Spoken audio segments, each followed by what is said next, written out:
Welcome back to Stark Lane. If you receive my Inside Stark Lane emails, you saw a survey last month about Generation Z entering the workplace. I want to say a very special thank you to just over 1,000 of you who completed that survey and gave us the information, the data that I'll be diving into today with two very special guests. Two members of Generation Z who are some of the most impressive young people you'll ever meet. Eric Cheen, who is a senior at the University of Texas, who has also bagged his dream job in business consulting with PwC's strategy consulting arm, Strategy And. He'll be joining them full-time upon graduation. And Kloey Scott, who is a 2-year employee of HEB, going into her senior year at the University of Texas, studying economics with a minor in English.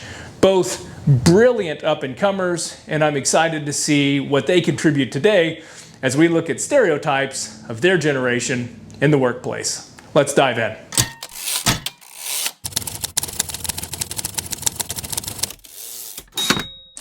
You are now listening to the Stark Lane podcast.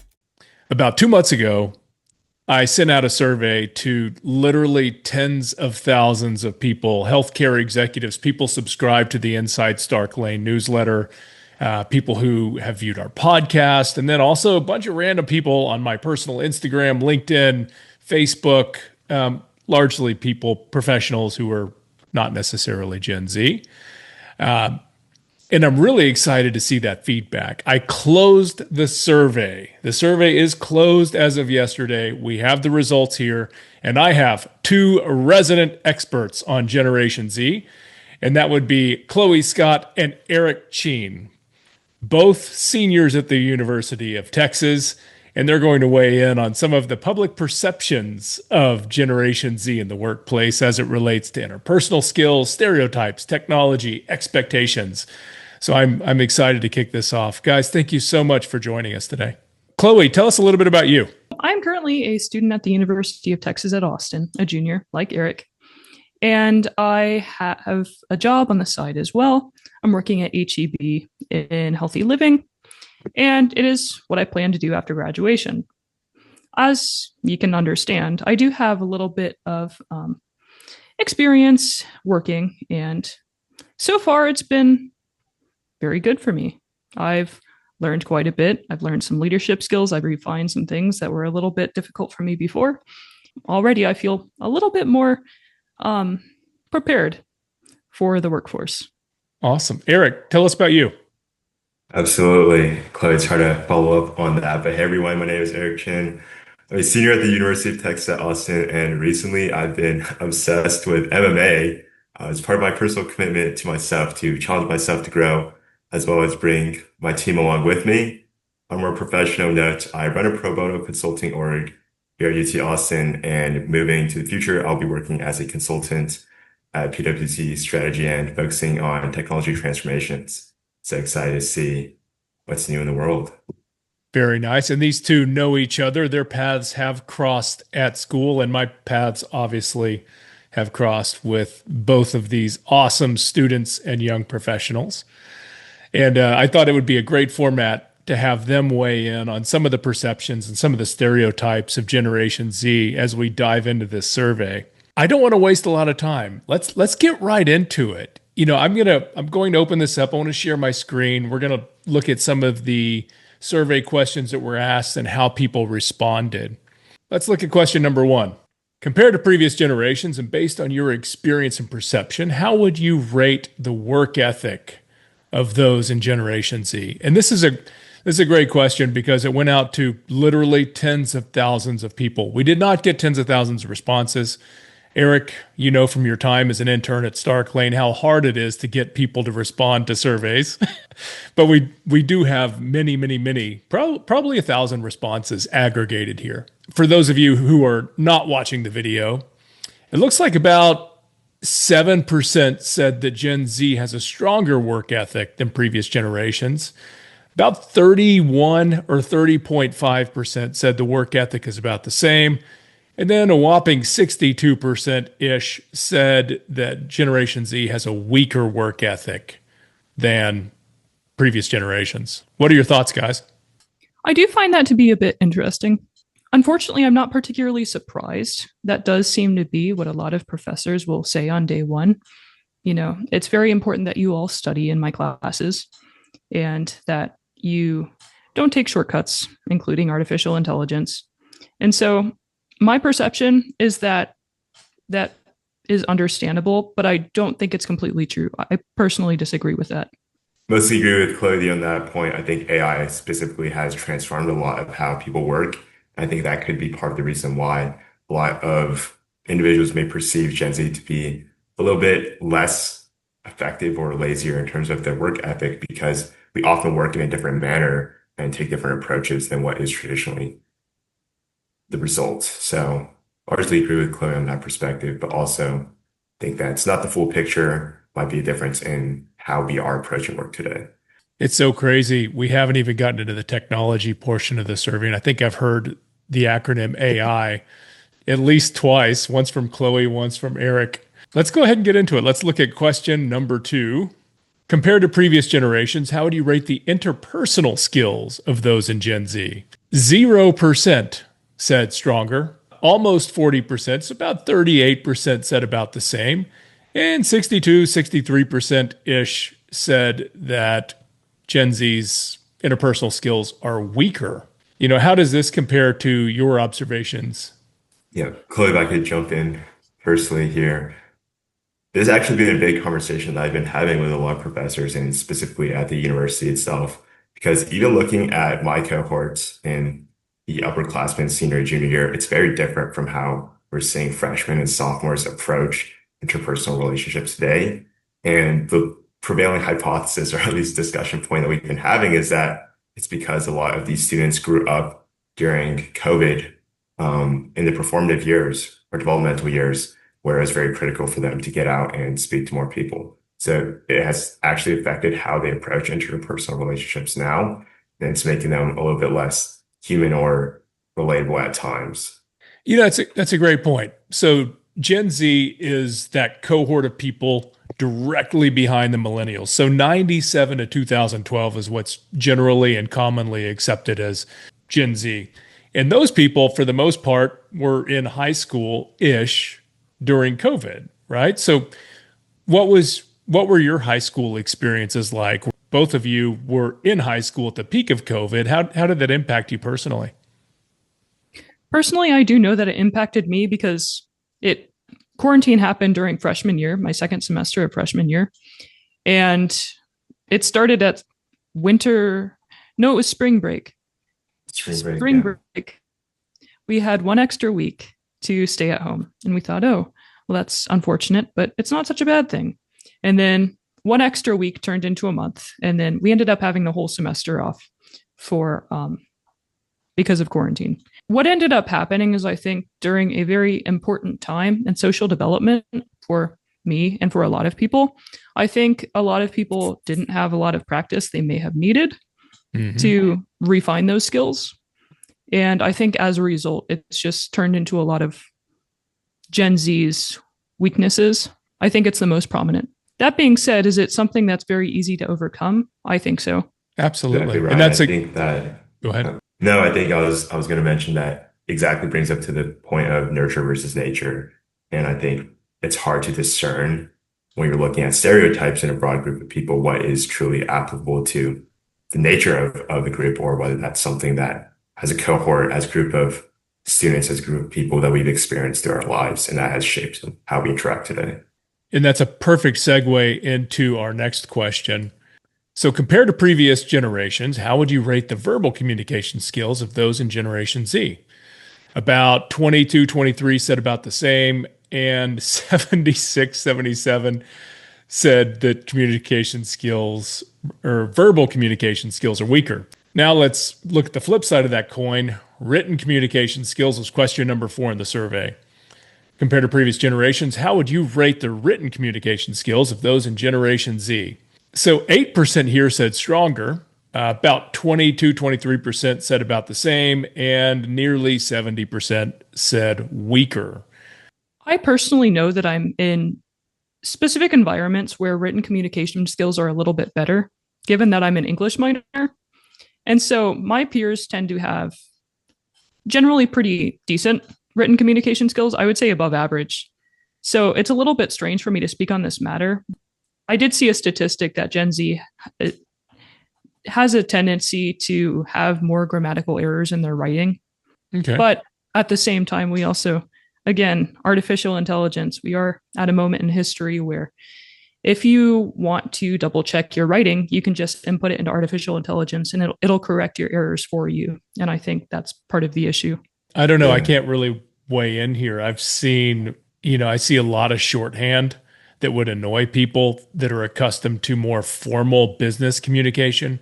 But the reality is, when I started my career, I was sending faxes. And, even 10 years ago, it would be really uncool to send a text message in business context. That was not cool. It was not socially acceptable. But today, it's the norm. As a matter of fact, if I try to send someone a long-winded email with a lot of explanation when I could send a text, I'm going to get some side eye. So I don't know. Maybe that's part of it. Strangely enough, I did have a professor that sent me an email the other day when I was asking about an exam. And she used an acronym I had never seen before. And I actually had to look it up to see what it meant. I think it was too long, didn't read, TLDR. And I had See, never heard that before. I would And not know what that means either, but I'm sure I need to look at my text history. I probably have a lot of that myself. yeah, but she's my professor and she's definitely not Gen Z. I don't think she's a millennial either. So that's another interesting thing to bring up. Question time. Compared to previous generations, how would you rate the ability of those in Gen Z to work as part of a team? So about 8%, 8% said stronger, close to 70% said about the same, and 23-ish, maybe 24% said weaker. I do think it might be a little bit of a temperament situation. We may have more introverted people in Gen Z because of the issues we discussed earlier. And for that reason, I understand why teamwork capabilities would be about average, like about the same. I think with something like that, sometimes it comes down to temperament. Or experience, right? That is true. I mean, students will have group projects in schools, but are there as many extracurricular activities that are available at schools as older generations? Perhaps not. Yeah, even working as a part of a team, I think that's a learned behavior. And you get a lot of experience in larger environments and moving from one environment to another. In the corporate game, you'll work with companies where if you drop a ball, somebody else is going to pick it up and hoard it and leverage that against you, when it betters their situation later on. And then you have other companies that are quite the opposite, where everyone's rowing in the same direction. And if you drop a ball, they're going to pick it up and say, "Hey, buddy, you missed that one. Let's talk about how we can make sure that never happens again, and help you to elevate your skills or whatever the case may be." So it's I think working in different environments certainly will help people sharpen those skills. But it's funny, the perception is about the same in spite of COVID and everything else. Agreed. I'd like to dive a little bit deeper into, Ryan, what you're talking about with Yeah. environments, because I think it's very difficult to compare working with my team in a big four consulting firm versus for my pro bono consulting org. And one of the biggest challenges I've been having for my student org is the lack of accountability for many students. And I don't think that relates in particular to their lack of ability to work in a team, but because it is a org that they voluntarily choose to join and don't necessarily have way of employment or a wage tied to it. They simply don't have that same level of responsibility or accountability to do the work that they're assigned. So I think it's hard to compare right now in different circumstances and environments that we're looking at. Absolutely. Back to the questions. Number 6, compared to previous generations, how would you rate the technical capability of those in Gen Z? Okay, no surprise here. I think 80, what is that, about 85-ish percent, 84, 85% said technical skills are stronger. And then about 15% said they're about the same. And absolutely nobody who took the survey said that technical skills of Gen Z are weaker than previous generations. And I do think this is accurate. This is a cohort that grew up with unbelievable technology at your fingertips at every turn. And yeah, I think it's reflected here. Question 7. Compared to team members from previous generations, how would you rate the ability of Gen Z to leverage AI, artificial intelligence, to elevate daily performance and contributions? Again, almost 70% said stronger, and about 31% said about the same. 0% of the respondents said weaker. Question number 8. Integration of AI. This is a question I kind of randomly threw out there because I was curious how a lot of companies, especially small to mid-sized companies, are going to integrate AI into their day-to-day operations because, unfortunately you have to if you're going to be competitive. So it says, when it comes to the integration of AI into your company, which of the following best describes your stance? Hiring those from Gen Z is the best and most organic way to introduce AI into our organization. Unsure, or we prefer to leave the integration of AI to more seasoned team members. So those who want to hire Gen Z to integrate, that came out to about 15% of the respondents said that they would hire Gen Z to integrate. A lot of people are unsure. About 61% of respondents said that they were unsure. And then about 23% that said that they would leave integration of AI to more seasoned team members. No surprise. But what is surprising in my mind is that 15% of the people are just going to hire you to do it. I do think that's very interesting. And I'm not really surprised to see that unsure is so high because, a lot of companies understand that they don't really have a choice when it comes to integrating AI into their companies. So let's talk about AI for a minute because whether it's a mission critical item that you embrace or it's a necessary evil, it's there. And I think the reality is if you don't utilize it, you're possibly going to be at a competitive disadvantage from a business perspective and from a personal perspective in your career. What are your thoughts on this, especially from a student perspective? Looking around at the landscapes, are your peers leveraging AI to be more productive in school or work, or what have you seen? AI does have a lot of utility. It's not just a shortcut. I think it has a reputation for being a little bit of a shortcut, but it also genuinely does help people improve. I think like one person with a tool belt or a toolbox full of AI tools can build a tech company. It blows my mind. And Eric, you're no stranger to this, right? You've used it quite a bit to help out with consulting for, a dozen plus businesses in the Austin area, right? That's right. I can actually give two anecdotes here. Firstly, relating to my experiences at university, and then I'll talk a little bit more about some of the personal projects I've done. So right now I'm actually in a full stack web development class, and AI has been a complete game changer. We actually see the course having to be redone every semester just because of how rapidly technology is changing and evolving. So right now we're actually being encouraged to use AI features like Copilot that actually helps autocomplete segments of code. And it's just a lot more effective rather than having to reproduce repetitive parts of the same project. I'll talk a little bit more about my personal projects now. So as I mentioned earlier, I run a pro bono consulting org here at the university. And one of the largest challenges I've seen, and that is C team, right? That's right, C team, ABSA C Okay, team. yeah. Shout out to my family there. But one of the biggest challenges that we've seen is the repeated process of having to onboard clients was very strenuous on our project managers and analysts. So over the summer, I actually built a lightweight project management platform called BurnUp. And the goal was to essentially make it easier to work with different clients and reduce the learning curve for a lot of our newer analysts and project managers to get up to speed with working on a project. And AI made this all possible because I'm sure a project like this would have historically taken 1 to 2 years to develop.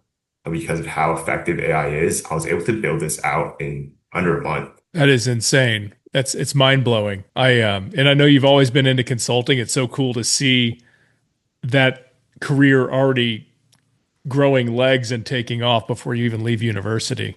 But we'll talk about that more later. Let's dive back into some more fun stuff. So in this survey, I asked people to freeform some responses related to, stereotypes associated with Gen Z. What are some of the stereotypes? I said, please provide candid feedback. Your response is and will remain confidential. So they took their gloves off. We've got about a dozen answers to look at there. And then we're going to look at additional thoughts on Gen Z in the workplace. And I think everyone took their gloves off. I didn't have to ask them on that side. Let's look at questions number 10 and 11 as I share my screen. So, what are some of the stereotypes associated with Gen Z entering in the workforce? I'm going to read just a few of these verbatim. Spoiled, restless for the next thing, unrealistic advancement expectations. Lazy, needs mental health days. More introverts need to get out of their shell a little more in a professional setting, probably just due to lack of experience and confidence in themselves, kind of like we were talking about earlier. Similar to previous generations, but in a different toolbox. Yeah, I see that. A lot want to make top pay scale, but do less work. Yeah, I think that's everybody. That's employment economics, right? You want maximum return on minimal effort, but I get what this person is saying, that they're not talking about basic employment economics. Lazy, entitled, expecting rewards for doing their job. They have a pocket full of one-liners to label everything or everyone. They don't like to protect themselves from working hard. But once they are exposed to normal people and become part of a team, they quickly transform and all the goodness they have comes out. A good leader has to be patient with them and it will pay off. Inattentive, easily distracted, high sense of self-importance, still learning the ropes of working and navigating life. I get it. Disrespectful of authority, and they think they're smarter than they are. Rather than picking up the phone for a conversation, they'd rather text, thus leaving a lot of creativity and synergy behind. Texting creates so many opportunities for miscommunications and creates the opportunity to simply ignore others. There's a lot of meat on the bone there. Who wants to tackle this one with me? I thought with the texting situation, I understand that for employers, it would be a little bit frustrating because of the potential miscommunications. But at the same time, I think it also gives people a chance to articulate themselves a little bit better. You can edit a text or an email before you send it. And I understand that meeting in person with people a little bit more frequently would be ideal, but I don't necessarily think that written communication is such a problem either. On the texting front, I can't say it's just Gen Z. It's a societal shift in recent years, and everybody would rather send a text than take a phone call. Some people are horrified to pick up the phone, and I'm talking millennials, Gen X, boomers, and a lot of people. I mean, how often are you calling someone? You need to have a tough conversation. They know you need to have a tough conversation. They're going to send you a text. Oh, can't talk right now.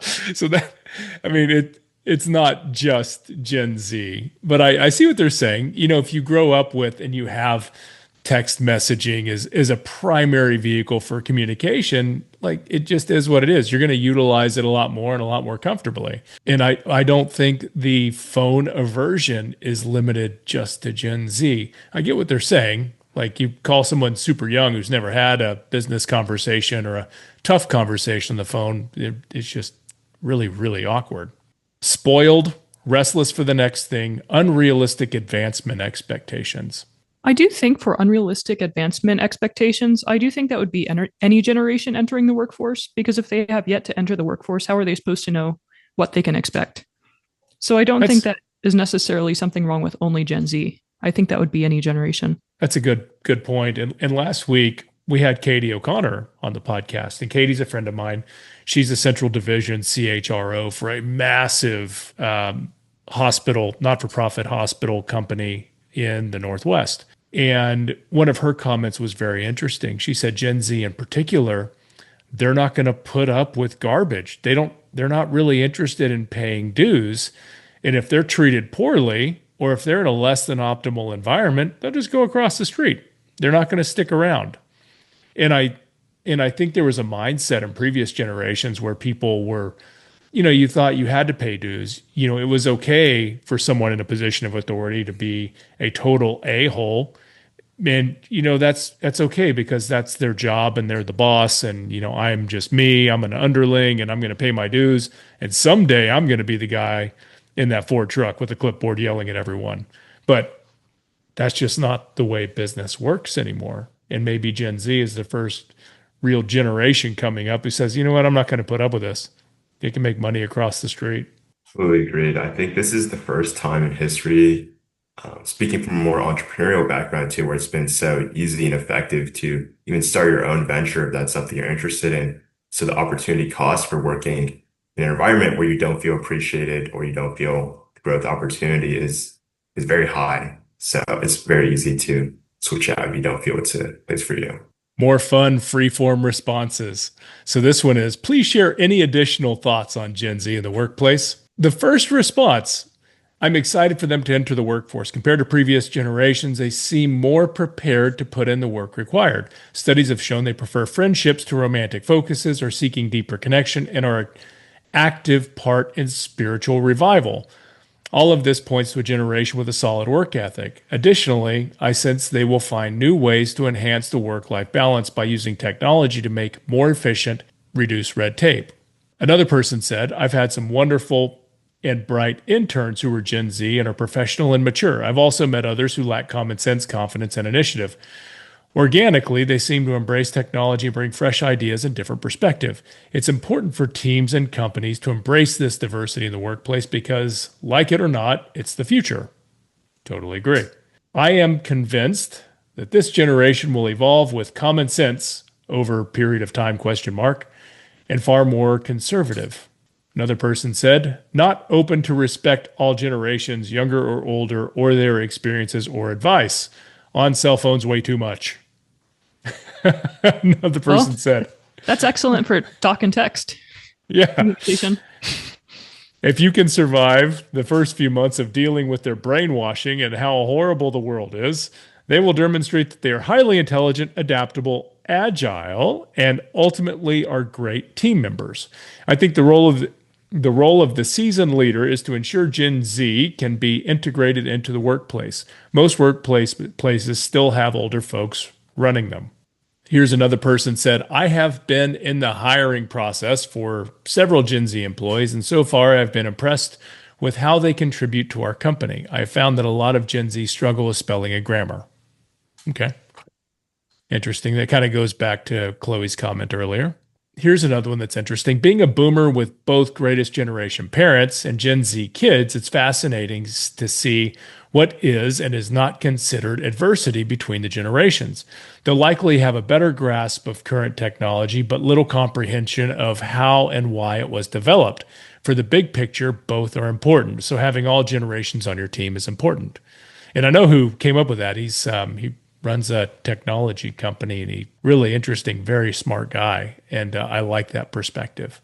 Great. And I think the perspective that I really enjoyed hearing the most is how it's important to actually integrate every generation across the board because every person brings a unique perspective to the table. I'll give a story in particular. Ryan, of course, you've been a great mentor to me over the past few years. And I just remember walking into the room the first time and I was like, man, this guy is just on top of it, ex-military background, and just ready to roll. I feel I like I fake had to it learn a well. lot. Well, I took a lot from that, so thank you for showing me the ropes a little bit there. And I think without your guidance, I wouldn't have had that perspective to understand how to drive my own work and take initiative and lead my own teams. So blending those perspectives together, of course, allowed me to be who I am today. Awesome. Eric, thank you for that. Now my ego's so big I won't be able to get out the door. Kind of going back to this, I thought it was really interesting. You know, one person providing stereotypes indicated, hey, these are just stereotypes. It isn't necessarily what I have observed. And there was such an awesome mix of feedback in the other one when people were providing additional insights. And, you know, I think as long as society's been around, you know, there's always been conflict with up and coming generations and different cultures. I mean, if you look at like the boomers in the 60s and 70s, that wasn't a love fest with, you know, with their parents, you know, from the greatest generation. So I don't know. A lot of this is new, but it's not new. The more things change, the more things seem to stay the same, which I think is a really good segue to question number 9. When hiring entry-level employees today, which scenario best describes your stance? I have no concerns about hiring people from Gen Z into entry-level positions. I have no preference, or I prefer to hire more seasoned people with more career experience in life. So the overwhelming majority of people have no issues whatsoever in hiring folks from Gen Z. I think that's roughly 45% of the respondents. About 30.5% said, I have no preference whatsoever. And then about 24 said, I prefer to hire more seasoned people with more career and life experience. And I think that just comes down to personal preference, communication styles, etc. I know that because Gen Z has such advanced technical skills, as we looked at in that one survey, where people tend to understand that Gen Z is pretty good at utilizing AI and research and other technical skills. I think that most people understand that because AI is only going to improve, only going to advance, only going to be more present in daily life, because Gen Z has the greatest grasp of AI and other technology of any generation, I know that companies are definitely going to want individuals with those skills in their companies. An Absolutely. interesting perspective I was told by a partner at PwC is for entry-level roles, the greatest competition actually isn't yourself or more senior members, it's actually AI because of how much work can be replaced from associates or analysts at the entry level by these new artificial intelligence tools. That's a very valid point. So my farrier was here. You know what a farrier is? It's a person who puts shoes on a horse. He was here and he had a new apprentice. And I was just shoeing two horses. And one of my horses is really, really big. It's a Percheron. So he's 2,500 pounds. He's 72 inches to the withers. It's the kind of horse that the French knights rode in the Middle Ages. And he needs custom shoes. My farrier breaks out his anvil and a forge and a hammer and beats metal to submission and creates these huge custom shoes for Bane. And so that takes some time. Pac-Man is a quarter horse, very common sized horse, super easy to work with. He just gets a trim. So all in, it takes him usually, about 4 hours and he's done with the horses. And last time he was here, I think it took him, 7 or 8 hours. And I asked him, I said, what's up with that? You were here all day. What's wrong? Were they okay? He said, no, I had help.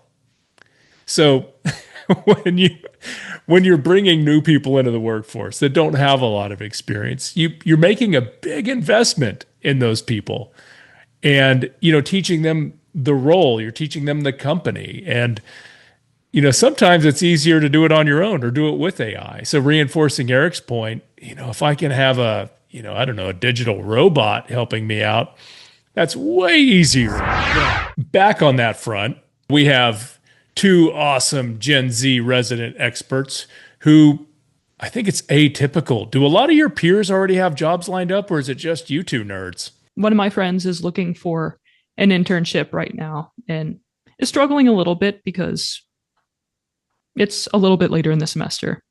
But it seems to be the priority of people in our classes looking for internships before jobs at the moment. And they're looking for something that would turn into a full-time career? Yes. So both of you already have your jobs, like not internships. Eric's already done his internship. Kloey, you've been working for the same company for what, 2 years now? Almost 2 years. When we get to Labor Day, it'll be 2 years. So tell me about that. I mean, when you're coming out of school, you guys are both at an extraordinarily challenging, prestigious university. What was your thought process? How did you decide what jobs you would pursue? Well, originally I was on the medical track. Medical laboratory science was my major.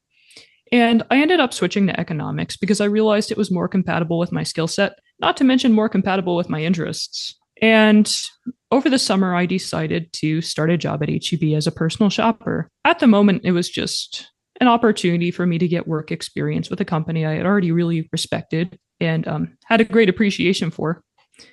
But when I started working there, I realized how much I absolutely loved it. And I realized that I wanted to get acquainted with the different departments and end up making it my career. And so that's my current long-term goal. that's where I see myself 10 years from now working at HEB, specifically in healthy living, because that's the department I'm the most passionate about. And HEB, a lot of people watching this podcast or listening are probably not from Texas, and they may not know that HEB is a company that has 175,000 employees and has hit just about every Forbes list, including, I just pulled this up. God, HEB does over 50 billion in revenue. They have 455 plus locations. They're number 40 on Forbes 2026 Best Large Employers list, number 5 on Forbes America's Top Private Companies list. You know, in Texas, we all know HEB as the company that's, you know, kind of rallies around their communities. If there's a major disaster, you know, whether it's a hurricane on the coast or like the floods in central Texas last year, I mean, HEB trucks are the first things on the scene deployed. It's a company that takes care of their community. So that social responsibility aspect is really, really cool. I don't know as much about them on the inside, obviously, as Kloey, but I have a lot of respect for the company, and I see why you would be attracted. I think a lot of people that go to work for consulting companies like Deloitte, you know, hope to be assigned to a company like HEB. So hopefully you can stick to them later on and maybe work in that office in San Antonio. absolutely. Yeah, I agree, because there's a lot of opportunity at HEB for long-term advancement, and there's a lot of benefits within the company as well. So they just promoted a new president, and her name's Roxanne. I'm blanking on her last name, but she's been with the company forever. She's like you. She kind of started at the entry level and grew with the company over the years. And I think they've got a killer track record of doing that. So I see the attraction. Absolutely. So you'd rather, hypothetically, let's say same degree, medical laboratory sciences over here, or economics that you're studying and going to work at HEB. Do you think you would make more money in medical laboratory sciences right out of school or more money at HEB right out of school? I definitely think I would make more money at HEB right after school. Really? Not to mention, Yeah. I would already have built-in benefits. And as an employee, since I have 15% off on groceries, that certainly is a helpful plus as well. You know, I think, Awesome. not to mention, I think my quality of life would be a little bit better as well, because each work week I know what I'm getting because I've been working here for a while. You know, with medical laboratory science, I might have been able to score an internship potentially to get some experience before I graduate and start work, but I wouldn't have as much experience as I do now. I mean, having already been working at HEB every single week since, you know, a year and a half ago. It's quite awesome. And I know right now you make more than I did my first year in the Army as an E3. So I'm not Yeah, going to criticize compensation decisions. absolutely. So Eric, you kind of followed the first part of this conversation, found a killer internship, and now you're going back to that company that you interned with post graduation, right? Right. So talk to us about that. Absolutely. So Ryan, you know, I've been on my own personal odyssey these past few years. When I first walked into your office, I was all about consulting and social responsibility, and I think that's still something I resonate with a lot. So my internship this past year was actually with PwC, PricewaterhouseCoopers, their strategy branch called Strategy and, where I worked in their customer transformation practice, which is essentially their technology transformation implementation practice. Mhm. And we actually worked with a healthcare company, funnily enough, where we implemented AI technologies for their contact center. So that was a lot of fun. And we really got to see hands-on how we were impacting real American patients, because with this new implementation, they were able to basically provide better personalized support for all of their representatives. Good But Lord. that has, Yeah. yeah, that was something really fun. And moving forward and looking outwards, I think what I've realized is, because of all of these great technologies and tools that I've learned consulting, that's something that I recognize isn't necessarily accessible to small businesses in my area. So blending my pro bono consulting background and working with all these great local businesses and restaurants here in Austin, I want to take a step in the future to become an entrepreneur of sorts and give back what I've learned through consulting and develop a platform that essentially provides these resources to more local businesses. Eric is extremely humble. So I have never written a letter of recommendation for anyone to Harvard, Stanford, Chicago Booth, MIT, Berkeley.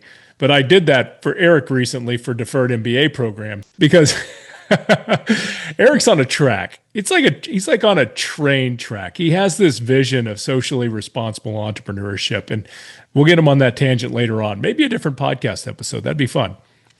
But it's really neat because he did his internship with a Big Four, and now he's applying to MBA programs, but in a deferred fashion. So he's going to get 2 or 3 years, and correct me if I'm wrong, of practical application experience of all the concepts that he's learned in his undergrad. So he has a way to apply this. And then when he learns the advanced, knowledge, techniques, procedures, concepts in business school later on, he can apply those at a higher level. And he has a real world application to apply those concepts to. It's pretty neat. So, train track. I would say you're definitely focused and you're on a mission, and I can't wait to see how this unfolds for you. That's absolutely right. And I think consulting is a great environment. Everyone there is so passionate and driven to make that impact. So that's exactly why I wanted to take this first step in my career and work with excellent people who really care about changing the world. Changing the world. And, I think a lot of folks in Gen Z are idealistic. They have that vision, that idea. But I don't think it's necessarily isolated to Gen Z. We live in a very, very awesome time. Today, more so than ever in history, I don't think your identity is necessarily dictated by what's on your business card. So many people have side hustles and interests outside of work. You are not necessarily what you do for 8 hours a day. People are way more dynamic.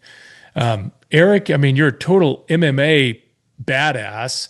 Kloey is one of the most incredible classically trained pianists and rock musicians I've ever met. So what are your thoughts on that? Is your career your identity? And do you want it to be your identity as you kick off your professional careers? I do think it's important to Gen Z to have a sense of pride in what they do. I think more Gen Z students or people are less likely to go into a profession where they feel a little bit guilty saying their profession out loud in terms of like, oh, well, maybe this doesn't align with my values, but it gives me the most benefits, because I do think maybe in previous generations that was a possibility. But I think today more and more that's less common. However, and opportunity is abundant. There's a lot of opportunity. And with everything from social media and the way companies advertise, I think everyone has more available to them. It's not just Gen Z. I think you probably have less to lose. You haven't put roots down anywhere. You don't have a mortgage and kids in school at this point, probably. So it's just interesting. What a fascinating time. Absolutely. And these days, someone can open a social media account dedicated to something they love, one of their hobbies outside of work, and that can become an income stream as well. So, yeah, I definitely would agree that a person's career no longer defines who they are. Completely agree with that, Kloey. And I think, funnily enough, whenever I introduce myself to someone new, I never say I work at this job or I do this for a living. I think there's so much more interesting about people, whether it's classical, ballet, piano, or whatever it is, Kloey. I think there's a lot more depth to someone than their job and profession. Yeah, it's almost awkward. At one point, I think every time I met someone and I shook hands, I was expecting them to ask me, okay, what do you do? Who do you work for? That's just like the first question out of everyone's mouth. But I think I've met a lot of people lately. First conversation, second conversation, I have no idea what they do. That is definitely very interesting. And I think people are so less likely to leave a job for another job in the same field for like a 5% increase like they would 20 years ago. You don't need to do that anymore. Like Kloey said, open a social media account, start a YouTube channel, kick off additional revenue streams. Do what you want to do from 8 to 5 and do what you really love to do afterward. That's right. I even think for a lot of new Gen Z people or millennials coming into the workforce, having that flexibility to pursue a side hustle is something that they really look forward in their career. So it's even an added on bonus that I think a lot of companies or employers may start to think about incorporating. That's a very good point. We need to do that next time. We're going to have another episode. We're going to talk about best benefits and things employers are doing to attract people such as Gen Z or others. But as of today, hopefully you have side hustles and studies and work, and so do I. So we all have a lot more to do than sit here and talk on the podcast. But thank you for joining us today. So much Absolutely. fun. Pleasure is all mine. Let's get back to work.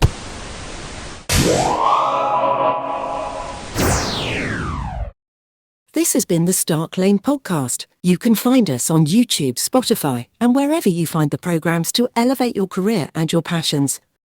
Now, get back to work.